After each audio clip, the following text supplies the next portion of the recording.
kayının elleri.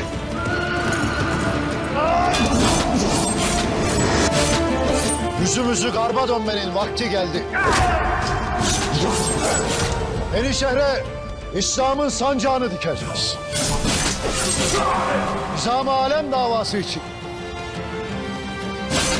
İlahi kelimetullah için. Hedefimiz Yenişehir'dir.